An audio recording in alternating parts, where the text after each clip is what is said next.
Mas, assim, quais os maiores desafios que vocês acreditam, a gente já falou um pouco, que ainda existe no mundo de hoje? Por exemplo, você tem mestrado, né? A Lara tá terminando aí o mestrado dela. São mulheres que têm muita, vamos dizer, conhecimento e que frequentam universidades e tudo mais. Mas hoje, o que é que ainda, vamos dizer, resiste? O que é que ainda precisa ser melhor esclarecido, trabalhado com relação a essa questão do racismo? Já temos leis, né? Já temos mais, vamos dizer assim, conhecimento, mas ainda existe nesse próprio movimento de vocês. O que é que vocês acreditam, o que é que vocês fazem atualmente e que possa expandir mais para que mais pessoas tomem conhecimento disso aqui que a gente está conversando, né? Da Esperança Garcia, por exemplo, do que é uma religião de origem africana, de quais as dificuldades e o racismo, como é que eu posso dizer, que fica escondido, né? É velado. É velado. Como é que vocês vê toda essa situação hoje e o que é que esse movimento Ayabás tem feito? França, essa é uma pergunta complexa. Complexa demais. Dá outro podcast. Dá outro podcast.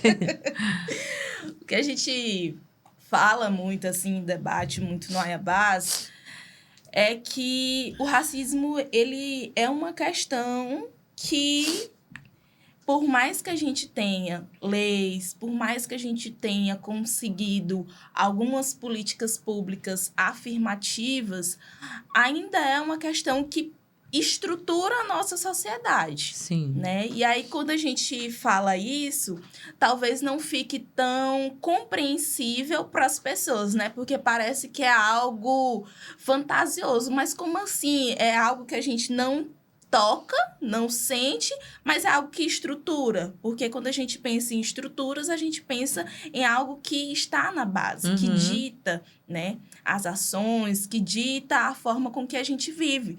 Mas é exatamente isso, né? Quando a gente fala desse racismo, quer dizer que ele vai perpassar tanto a economia, como o sistema judiciário, como o sistema de saúde, as políticas públicas, tanto o lado social. Então, assim, talvez esse meu lado pesquisadora me puxe muito para isso, né?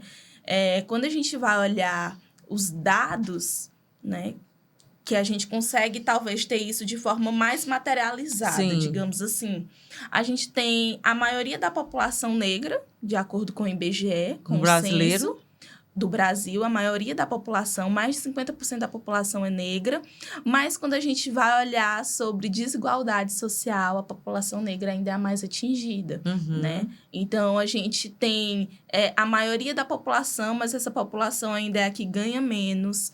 A gente tem essa maioria da população e essa população é a que ocupa menos espaços de poder. Assim, a gente pode fazer um exercício bem rápido e simples, né? Pensar em alguns espaços de poder. Quantos ministros ou ministras a gente tem que são negros e negras, né? Quantas pessoas que estão ocupando cadeiras no parlamento são negras e negros, né?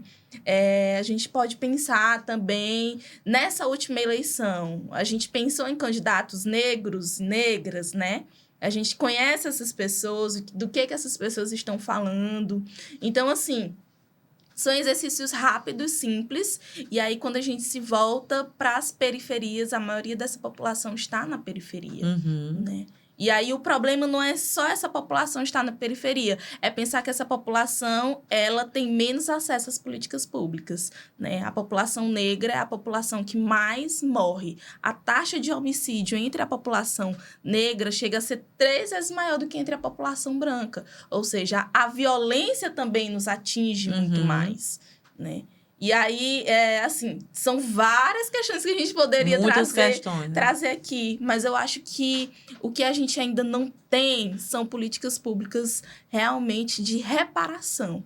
Hoje a gente tem algumas políticas públicas, como, por exemplo, as políticas de cotas. certo, a gente conseguiu alcançar espaços como a universidade. Hoje a gente consegue ter mais pessoas negras nessa universidade, mas por que que a gente não consegue ter pessoas negras empregadas, né? Por que que ainda a maioria dos professores universitários são pessoas brancas? É uma coisa a se pensar, né? Muitas vezes é a gente que não tem tanta, vamos dizer, conhecimento aí dos dados. Às vezes a gente fica, por exemplo, a questão da cota mesmo.